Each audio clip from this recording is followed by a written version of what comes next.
اعوذ باللہ من الشیطان الرجیم بسم اللہ الرحمن الرحیم الحمد للہ رب العالمین الصلاة والسلام علی اشرف الخلق محمد وآلہ الطیبین الطاہرین وعجل فرجہم۔ ہماری گفتگو چل رہی ہے، گزشتہ درس میں ہم نے یا دروس میں ہم نے علم اصول کے بارے میں گفتگو کی، اور علم اصول کی تعریف علماء اصول مشہور نے، جو مشہور علماء علم اصول ہیں، انہوں نے اس طرح کی ہے بِأَنَّهُ الْعِلْمُ بِالْقَوَائِدِ الْمُمَهَّدَةِ لِاسْتِنبَاطِ الْحُكْمِ الشَّرْعِي، وہ ان قواعد کا علم ہے، یعنی علم اصول، علم اصول ان قواعد کا علم ہے الممہدہ، جو لکھے گئے ہیں، تیار کیے گئے ہیں، بنائے گئے ہیں لاستنباط الحکم شرعی، حکم شرعی کو بیان، حکم شرعی کے استنباط کے لیے۔ اس مرحلے سے ہم گزر گئے ہیں اور ہماری گفتگو چل رہی ہے جو ہمارا یعنی اعتراض یا ملاحظہ لگایا گیا تھا، وہ تھا لفظ ممہدہ پر۔ بہت ساری یعنی باتیں اور گفتگو ہماری اس موضوع پر ہوئی ہے، اور لفظ ممہدہ پر ہمارا ملاحظہ لگا ہے، اور اسی پر جو ہے وہ اعتراض درج کیا گیا ہے، اور کافی گفتگو اس بارے میں کی گئی ہے۔ وَقَدْ يُلَاحَظُ عَلَى التَّعْرِيف، یہ آپ پڑھ چکے، آپ کا یہ گزر چکا، اور اسی پر جو ہے وہ آپ چل رہے ہیں، یعنی ملاحظ میں ابھی آپ چل رہے ہیں۔ کیا اعتراض ہوا تھا اس پر کہ قاعدے کا یا قواعد کا مقید کرنا تمہید کے ساتھ، قواعد کو ممہدہ کہنا، یہ بات اشکال اور اعتراض اور ملاحظے سے خالی نہیں ہے، کیونکہ اس سے یہ سمجھ میں آتا ہے کہ جو چیز لکھی گئی ہے کتب اصولیہ میں، جو قواعد لکھ دیے گئے ہیں وہ قواعد اصولیہ ہیں، اور جو نہیں لکھے گئے ہیں اس کا مطلب وہ قواعد اصولیہ نہیں ہیں۔ اس بارے میں ہماری بہت ساری باتیں ہوئی تھی۔ کہہ رہے ہیں کہ ایھا المشہور، ہم تعریف سے آپ کیا چاہتے ہیں، آپ سے یعنی جب آپ نے تعریف کی یا ہم آپ سے علم اصول کی تعریف چاہتے ہیں، تو تعریف میں آپ سے ہم کیا چاہتے ہیں، ہمارا ہدف کیا ہے، یعنی ہم کیا سمجھنا چاہتے ہیں۔ ہم تعریف میں ضابط موضوعی کو سمجھنا چاہتے ہیں۔ آپ ہمیں ضابط موضوعی دیجئے تعریف میں، تاکہ ہم سمجھ سکیں کہ علم اصول کسے کہتے ہیں، علم اصول کی تعریف کیا ہے۔ اگر ضابط موضوعی آپ دیں گے تو ہم اس کو اچھی طریقے سے سمجھ لیں گے، اور اگر ضابط موضوعی نہیں ہے تو اس میں پھر مشکل بنے گا ہمارے لیے۔ اب ہم کس مسئلے کو اصول میں داخل کریں، کس کو داخل نہ کریں، اور اگر ہمارے پاس ضابط اصولی ہوگا تو پھر ہم جو مسئلہ اصولی ہوگا اس کو ہم اس ضابطے پہ ناپیں گے، تولیں گے، اور اگر اس ضابطے کے اعتبار سے، معیار کے اعتبار سے، اس میزان کے اعتبار سے، مناط کے اعتبار سے اگر وہ پورا اترے گا، اس پر ہمارا پورا ہوگا تو ہم اس کو اصولی مانیں گے، اور اگر وہ اس پر پورا نہیں اترتا تو ہم اس کو اصولی نہیں مانیں گے۔ یہ بات ہماری سمجھ میں نہیں آئی کہ اگر کتب اصولی میں ہے تو وہ اصولی ہے، کتب اصولی میں نہیں ہے تو وہ اصولی نہیں ہے۔ اگر ایک چیز جو ہے وہ ایک قاعدہ اصولی نہیں ہے اور وہ کتب اصولی میں لکھ دیا گیا تو اس سے تو وہ اصولی ہو جائے گا، اور ایک قاعدہ اصولی تھا، قاعدہ اصولیہ تھا، لیکن وہ کتب اصولیہ میں نہیں لکھا گیا تو اس کا مطلب وہ خارج ہو جائے گا۔ تو آپ کی اس تعریف سے جو تعریف کا حقیقی منشا ہوتا ہے اور جو تعریف کا مقصد ہوتا ہے وہ حاصل نہیں ہو رہا ہے، کیونکہ تعریف، بہترین تعریف وہی ہوتی ہے جو جامع افراد اور معنی اغیار ہو، اور آپ کے قاعدے یعنی آپ کی تعریف کی بنا پر یہ اصول کی تعریف جامع افراد اور معنی اغیار نہیں ہے۔ کیوں نہیں ہے؟ جیسے ہم نے ابھی آپ کو بتایا کہ مثلا ایک قاعدہ اصولی ہے اور وہ فرض کرے علم اصول کی کتابوں میں درج نہیں کیا گیا، تدوین نہیں کیا گیا، تو آپ کی تعریف کے اعتبار سے وہ کیا ہو گیا؟ خارج از اصول ہو گیا، خارج از قواعد اصولیہ ہو گیا۔ اور ایک قاعدہ نحوی تھا، صرفی تھا، منطقی تھا، فقہی تھا، وہ اصول کی کتاب میں لکھ دیا گیا، تو آپ کی تعریف اور آپ کے یعنی تعریف کے اعتبار سے وہ قاعدہ اصولیہ ہو گیا۔ جبکہ وہ جو لکھا نہیں گیا اس قاعدہ اصولیہ ہے، وہ خارج ہے، اس قاعدہ اصول نہیں ہے۔ اور جو لکھ دیا گیا کتب اصولیہ میں، یہ قاعدہ اصولیہ میں داخل، قواعد اصولیہ میں داخل نہیں ہے۔ حالانکہ آپ کی یہ تعریف، آپ کا یہ قید کرنا مماحدہ سے یا تمہید سے، یہ اس چیز کو ایسا کرتا ہے، یعنی غیر کو داخل کرتا ہے اور جو داخل ہونا چاہیے اس کو خارج کرتا ہے۔ لہذا یہ المشہور، ہم آپ کی تعریف ہمارے ملاحظے سے خالی نہیں ہے۔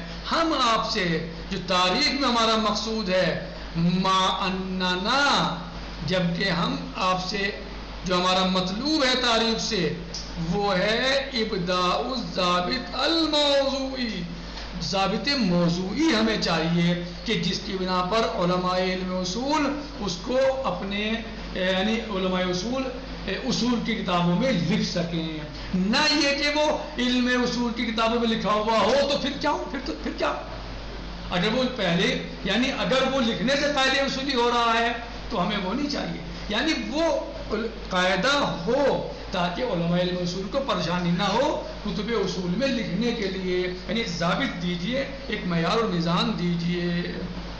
جی تو اس سے ایک چیز اور جو ہے وہ اس سے خرابی یعنی ایک چیز اور مشکل پیدا ہو رہی ہے اس سے، اور وہ قول یہ ہے، وہ بات کیا ہے؟ وہ بات یہ ہے کہ آپ کی اس تعریف سے اکتبو اس تعریف سے ایک مشکل اور پیدا ہو سکتی ہے اور ایک ملاحظہ اور ہو سکتا ہے آپ کے اوپر کہ آپ نے جو تعریف کی علم اصول کی وہ کیا کہ تمہید کے ذریعے قید کر کے، اس پہ ایک ملاحظہ اور ہو سکتا ہے کہ آپ کے اس قید سے اس تعریف میں دور لازم آ رہا ہے۔ کیا لازم آ رہا ہے؟ دور اور تسلسل باطل ہوتا ہے۔ دور کیا ہے؟ توقف الشیء علی نفسہ ہی، کسی شے کا خود اپنے اسی کے اوپر موقوف ہونا، جیسے کہ بہت ساری مثالیں اس میں دی جاتی ہیں۔ جیسے آپ جانتے بھی ہیں کہ آپ سے پوچھا جائے کہ بھائی ہمارا گھر محمد مہدی صاحب آپ کا گھر کہاں ہے؟ آپ کہیں فرحان صاحب کے گھر کے سامنے۔ فرحان صاحب کا گھر کہاں ہے؟ کہ میرے گھر کے سامنے، اور دونوں کہاں ہیں؟ کہ آمنا سامنے۔ تو یہ کچھ بتانا نہیں ہوا، آپ نے کوئی ایڈریس نہیں دیا، یہ آپ نے ایک ایسے انسان کو جو آپ کا گھر نہیں جانتا تھا اور وہ جاننا چاہتا تھا، آپ نے اس کو یہ سکھا نہیں دیا، سمجھا نہیں دیا کہ آپ کا گھر کہاں واقع ہے، بلکہ اس تعریف میں آپ کی جو آپ نے تعریف کی اس سے دور لازم آتا ہے اور دور و تسلسل باطل ہوتا ہے۔ دور کیسے لازم آتا ہے؟ دور کیسے لازم آتا ہے؟ کہہ رہے ہیں کہ دور لازم اس طریقے سے آتا ہے کہ علم اصول، جی علم اصول وہ علم ہے، ان قواعد کا علم ہے جو علم اصول میں لکھے گئے ہیں، جی جو کتب علم اصول میں۔ دور کیسے لازم آ رہا ہے؟ یعنی آپ نے تعریف کیا کی کہ علم اصول ان قواعد کا علم ہے کہ جو کتب علم اصول میں لکھی گئی ہیں، یہ جن قواعد کو لکھ دیا گیا ہے، جی۔ اور معرفت علم اصول موقوف ہے کس پر؟ معرفت علم اصول پر۔ نہیں سمجھ؟ دور کیسے لازم آ رہا ہے؟ کہہ رہے ہیں کہ علم اصول ان قواعد کا علم جو لکھے گئے ہیں علم اصول میں، یہ تعریف مسئلہ۔ پھر کہہ رہے ہیں کہ معرفت علم اصول موقوف ہوگی معرفت علم اصول پر۔ بھائی جو قاعدے لکھے گئے ہیں علم اصول میں وہ علم اصول ہے، ان کو کیسے جانیں گے آپ؟ جو ہے انہی قواعد کے ذریعے جانو گے۔ تو یعنی یہاں جو ہے معرفت خود جو ہے اس علم اصول کی علم اصول پر ہی موقوف ہو گئی، تو لہٰذا یہاں پر دور لازم آ رہا ہے، یعنی توقف الالف علی الالف، یعنی الف الف پر موقوف ہے، صحیح؟ جیسے مثلا مثال کے سے واضح کر دیں تاکہ آپ اور مزید سمجھ لیں۔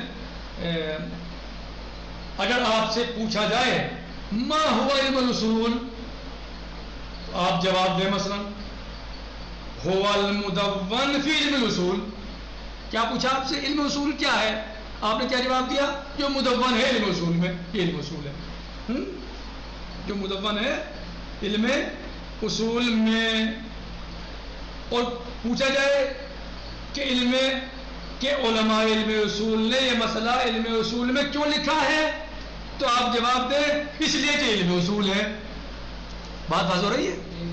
یعنی آپ سے پوچھا جائے علم اصول کیا ہے تو آپ کیا جواب دیں گے کہ کیوں علم اصول جو مدون ہے علم اصول میں. آپ سے سوال ہو یا آپ سوال کریں علم اصول کیا ہے، جواب اس تعریف کے اعتبار سے کیسے دور لازم آ رہا ہے. یعنی آپ سے پوچھا جائے علم اصول کیا ہے تو جواب کیا دیں گے؟ جو علم اصول میں مدون ہو، مکتوب ہو، لکھا گیا ہو. یہ جواب ہے. صحیح ہے. پوچھا جائے آپ سے علماء علم اصول نے اس مسئلے کو یا اس شے کے علم اصول میں کیوں لکھا ہے تو آپ جواب دیں اس لیے کہ یہ علم اصول ہے. تو یہ کیا ہوا؟ توقف الشیء علی نفسہ. آپ وہی باتیں جو ہیں وہ یعنی الف پر موقوف ہے، آپ وہی باتیں جو ہیں وہ دہرا رہے ہیں اور انہی باتوں کو آپ جو ہیں وہ اسی کے ذریعے آپ تعریف کر رہے ہیں اور اسی کے ذریعے سے آپ جو ہیں وہ کیا کر رہے ہیں آگے بڑھ ہمیں علم اصول سمجھانا چاہتے ہیں کہ علم اصول کیا ہے، جبکہ آپ کی یہ تعریف ملاحظے سے نہیں ملاحظات سے خالی نہیں ہے. صحیح ہے. تو بہت سارے ملاحظے ہو سکتے ہیں. سمجھ میں آیا غیون؟ محمد علی صاحب سمجھ میں آیا؟ جی جناب. آغا اسد صاحب سمجھ میں آیا؟ جی جناب. اس میں دور کیسے لازم آ رہا ہے؟ آپ سے پوچھا جائے علم اصول کیا ہے کہ جو علم اصول کی کتابوں میں لکھ دیا گیا ہے وہ علم اصول ہے.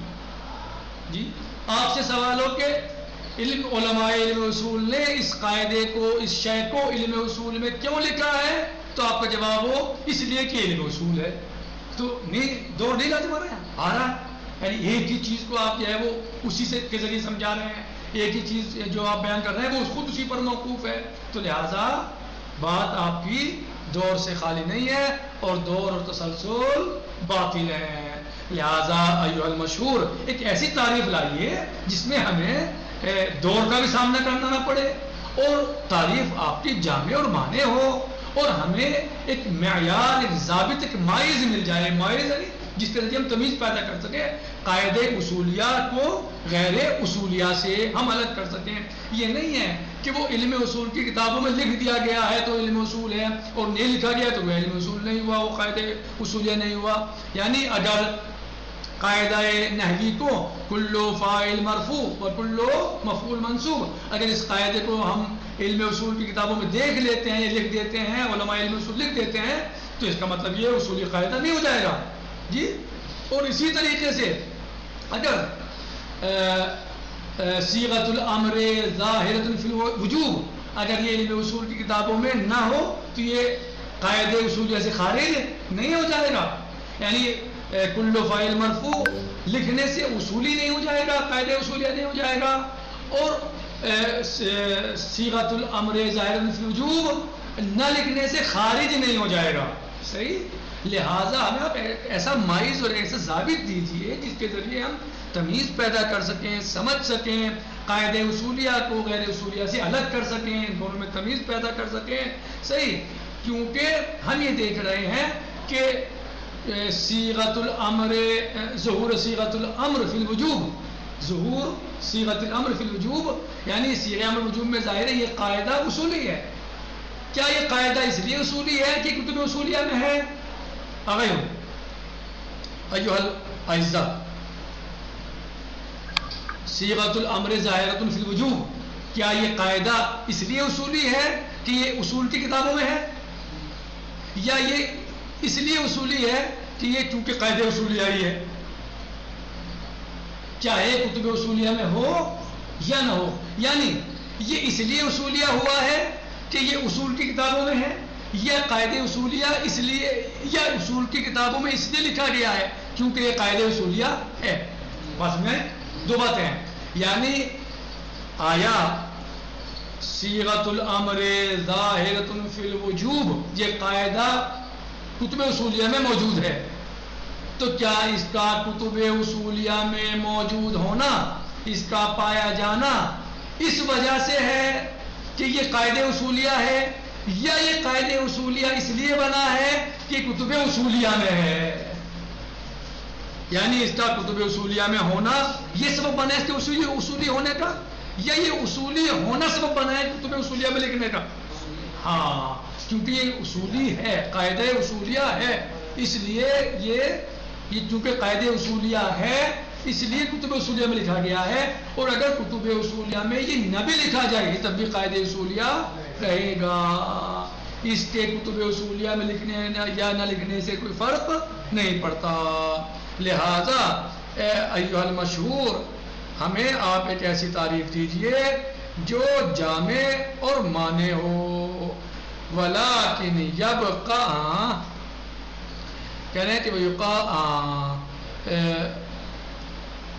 ولہذا قد، اب دیکھیے اس وجہ سے جب آپ اعتراضات اور ملاحظات کی بارش ہو گئی تو لہذا یہاں پر آپ دیکھیں گے ولہذا، دیکھ رہے ہیں آپ لہذا ولہذا قد تحذف کلمۃ التمہید، لہذا اس وجہ سے اب ممکن ہے یہ بعض تعریفوں میں کلمہ تمہید کو حذف کر دیا جائے، اور یا کر دیا جائے اور اس طرح کہا جائے ویقال، اور اس طرح کہا جائے انہ العلم بالقواعد التي تقع فی طریق الاستنباط، یعنی وہ ان قواعد کا علم ہے جو استنباط کے طریق اور راستوں اور وسائل، جو وسائل میں واقع ہوتا ہے، استنباط کے ذریعہ، یعنی ان علم اصول، ان قواعد کا علم ہے جو استنباط کے لیے ذریعہ بنتے ہیں، وسیلہ بنتے ہیں، استنباط کرنے میں معین و مددگار ثابت ہوتے ہیں، جن کے ذریعے استنباط کیا جاتا ہے حکم شرعی کا۔ تو یہاں پر کیا حذف کیا؟ کلمہ تمہید کو۔ ھذا غدا سیأتی انشاءاللہ، نکتفی بہذا المقدار لأن الوقت انتہا، والحمد للہ رب العالمین، والسلام علیکم ورحمۃ اللہ وبرکاتہ۔ سمجھتا ہوں کہ انشاءاللہ آپ لوگ، امید کرتا ہوں کہ آپ لوگ سمجھ گئے ہوں گے۔ فی امان اللہ، خدا حافظ۔ دعا جناب۔